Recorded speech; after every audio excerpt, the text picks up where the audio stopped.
ऐसा समय जहाँ शहर नहीं थे, लेकिन विचार थे, जहाँ धन सोना नहीं, बल्कि गायें थी।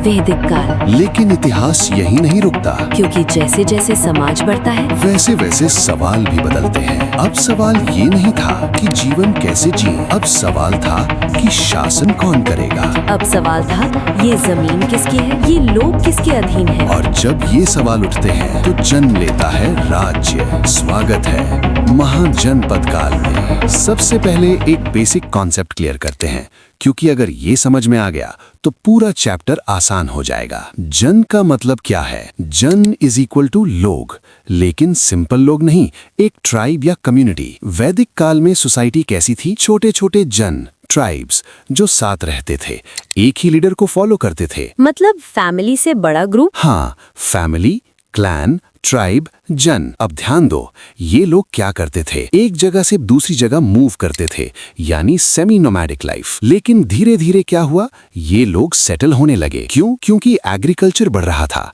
रिसोर्सेज स्टेबल हो रहे थे। अब जब कोई ट्राइब एक जगह परमानेंटली बस गया तो उस जगह को क्या कहा गया? जनपद, यानी जन प्लस पद इज इक्वल टू जहां जन ने अपने पैर जमा लिए। मतलब पहले लोग घूम रहे थे, अब बोले भाई यही जमीन सही है, यही घर बना लेते हैं। अब सबसे बड़ा चेंज क्या आया? ओनरशिप का कॉन्सेप्ट। पहले क्या था? सबका सबका है। अब क्या हुआ? ये मेरा है, वो तुम्हारा है। मतलब प्रॉब्लम शुरू यहीं से हुई। बिल्कुल, इतिहास का आधा कॉन्फ्लिक्ट यहीं से शुरू होता है। मतलब प्रॉब्लम शुरू ही यहीं से हुई है। अब जब ओनरशिप आया तो क्या आया? बाउंड्री। ये मेरी जमीन यहाँ तक, और जहाँ बाउंड्री होती है वहाँ कॉन्फ्लिक्ट भी होता है, और जहाँ कॉन्फ्लिक्ट होता है वहाँ पावर की जरूरत होती है, और जहाँ पावर की जरूरत होती है वहाँ राज्य बनता है। यही वो चेन है जो हमें ट्राइब से राज्य तक ले जाती है। अब नेक्स्ट स्टेप क्या था? कई छोटे छोटे जनपद आपस में मिलते हैं या जीत लिए जाते हैं, और जब एक बड़ा टेरिटरी बनता है उसे कहते हैं महाजनपद, यानी बड़ा राज्य। लगभग 6ठी सदी ईसा पूर्व तक भारत में 16 महाजनपद थे। मतलब अब भारत छोटे छोटे ट्राइब्स का नहीं बल्कि ऑर्गेनाइज स्टेट्स का देश बन रहा था। बिल्कुल, और यही सबसे बड़ा टर्निंग पॉइंट है। मतलब अब सीन ये है कि भाई तुम कौन हो से बढ़कर तुम किस राज्य के हो गया। यही वो फेज है जहां पॉलिटिक्स शुरू होती है, टेरिटरी इंपॉर्टेंट होता है, वॉर ऑर्गेनाइज्ड होते हैं, और यही बेस है आगे के महाजनपद, साम्राज्य, मौर्य। अगर इस पार्ट को समझ लिया तो आगे का पूरा इतिहास समझना आसान हो जाएगा। अभी हमने समझा कि जन से जनपद और फिर महाजनपद बने, लेकिन ये 16 महाजनपद आखिर थे कौन कौन? बहुत बढ़िया सवाल, और एग्जाम में भी ये बहुत इंपॉर्टेंट है। लगभग 6ठी शताब्दी ईसा पूर्व तक भारत में 16 प्रमुख महाजनपद थे। इन्हें हम षोडश महाजनपद कहते हैं। अब ध्यान दो, ये सब एक जैसे नहीं थे। कुछ शक्तिशाली थे, कुछ छोटी थे, कुछ मोनार्की थे, और कुछ रिपब्लिक थे। प्रमुख महाजनपद: मगध, कोसल, वत्स, अवंती, काशी, कुरु, पांचाल, गांधार, मल्ल, वज्जी। बाकी भी हैं, लेकिन ये एग्जाम और अंडरस्टैंडिंग के लिए इंपॉर्टेंट है। अब इनको याद कैसे रखेंगे? देखो, रोट लर्निंग मत करो, समझो। ये महाजनपद अलग अलग रीजन्स में थे, जैसे मगध आज का बिहार, गांधार आज का अफगानिस्तान पाकिस्तान रीजन, कोसल उत्तर प्रदेश क्षेत्र। इसका मतलब क्या है? भारत उस समय एक सिंगल कंट्री नहीं था, बल्कि कई छोटे बड़े राज्यों का ग्रुप था।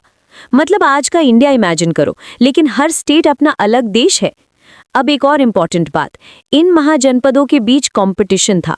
कौन ज्यादा पावरफुल, किसके पास ज्यादा लैंड, किसके पास ज्यादा रिसोर्सेज, और इसी कंपटीशन से क्या होता है? युद्ध। लेकिन ये रैंडम फाइट्स नहीं थे, ये ऑर्गेनाइज्ड वॉर्स थे। यानी अब war equal to strategy plus planning. यही वो स्टेज है जहां पॉलिटिक्स सीरियस हो जाती है, पावर स्ट्रगल शुरू होता है। अगर आप इस फेज को समझते हो तो आप समझ जाओगे कि आगे मौर्य एम्पायर क्यों और कैसे बना। अब सबसे इंटरेस्टिंग सवाल, क्या उस समय सिर्फ राजा ही होते थे? नहीं, और यही चीज इस पीरियड को यूनिक बनाती है। 2 तरह के सिस्टम थे। एक, राजतंत्र यानी मोनार्की। एक राजा, पूरा कंट्रोल उसके हाथ में। उदाहरण, मगध, काशी, कोसल। राजा के पास सेना, टैक्स, एडमिनिस्ट्रेशन, लेकिन फिर भी वो पूरी तरह मनमानी नहीं कर सकता था। 2. गणतंत्र। यहाँ एक राजा नहीं होता था, यहाँ ग्रुप रूल होता था। एग्जाम्पल वज्जी मल्ल। डिसीजन कैसे होते थे? सभा में लोग मिलकर निर्णय लेते थे। मतलब वोटिंग होती थी? आज जैसी वोटिंग नहीं, लेकिन कलेक्टिव डिसीजन जरूर था। लीडर्स चुने जाते थे, डिस्कशंस होते थे। मतलब उस समय भी मीटिंग होती थी, बस प्रॉब्लम ये थी कि म्यूट बटन नहीं था। अब ध्यान दो, ये मॉडर्न डेमोक्रेसी नहीं थी, लेकिन डेमोक्रेसी का अर्ली फॉर्म जरूर था। इसका मतलब भारत में पॉलिटिकल थिंकिंग बहुत एडवांस थी। अब कंपैरिजन समझो। राजतंत्र इक्वल टू फास्ट डिसीजन, गणतंत्र equal to discussion based decision. दोनों के अपने फायदे और नुकसान थे। यही एक्सपेरिमेंट्स आगे जाकर पॉलिटिकल सिस्टम्स को शेप देते हैं। अब बात करते हैं इकोनॉमी की, क्योंकि बिना इकोनॉमी के कोई राज्य नहीं चलता। बिल्कुल सही। और यहाँ सबसे बड़ा चेंज होता है। वैदिक काल में इकोनॉमी सिंपल थी, लेकिन महाजनपद काल में इकोनॉमी कॉम्प्लेक्स हो जाती है। चेंजेस हैं। एग्रीकल्चर बढ़ता है, आयरन टूल्स यूज होते हैं। इससे क्या होता है? प्रोडक्शन बढ़ता है। अब एक्स्ट्रा प्रोडक्शन क्या करता है? ट्रेड को बढ़ाता है। अब ट्रेड बढ़ता है तो रोड्स बनते हैं, रूट्स बनते हैं, सिटीज डेवलप होने लगते हैं। एग्जाम्पल राजगृह, कौशाम्बी। अब सबसे बड़ा चेंज कॉइन्स का यूज, पंच्ड मार्क्ड कॉइन्स। मतलब अब बार्टर सिस्टम खत्म? पूरी तरह नहीं, लेकिन कॉइन्स शुरू हो गए। इससे क्या फायदा हुआ? ट्रेड आसान, वैल्यू फिक्स। मतलब अब ये नहीं कि 2 गाय के बदले 5 बोरी गेहूं। अब कॉइन दे दो, काम खत्म। अब इकोनॉमी स्ट्रांग होने का मतलब राज्य स्ट्रांग। इसीलिए जो राज्य इकोनॉमिकली स्ट्रांग थे वही आगे पावरफुल बने। अब सबसे इंपॉर्टेंट सवाल, इतने सारे राज्यों में सबसे पावरफुल कौन बना? उत्तर है मगध। लोकेशन आज का बिहार। सक्सेस के रीजंस? फर्टाइल लैंड, गंगा के पास agriculture strong, iron resources, tools और weapon strong, strategic location, trade routes control, strong rulers, Bimbisara, Ajatashatru. इन्होंने क्या किया? Expansion, alliances, wars. मतलब leadership plus resources plus location equals success. आज भी यही फॉर्मूला चलता है। धीरे धीरे मगध बाकी राज्यों को डोमिनेट करने लगा और यही आगे चलकर मौर्य साम्राज्य बनाता है। तो अब फाइनल सवाल, ये पीरियड इतना इंपॉर्टेंट क्यों है? क्योंकि यहीं से असली इंडिया शुरू होता है। पहले ट्राइब्स, अब states. Changes, politics organised, economy advanced, cities developed और सबसे बड़ा नए विचार जन्म लेते हैं, बुद्धिज्म, जैनिज्म। क्यों? क्योंकि लोग कॉम्प्लेक्स रिचुअल से थक चुके थे। इसलिए ये रिलीजन्स रिफॉर्म मूवमेंट है। मतलब जब सिस्टम कॉम्प्लिकेटेड हो जाता है तो लोग शॉर्टकट ढूंढते हैं। यही पीरियड फ्यूचर एम्पायर्स का बेस है।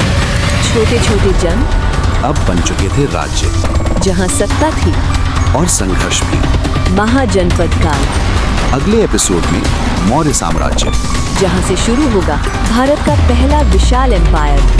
बने रहिए भारत की कहानी के साथ।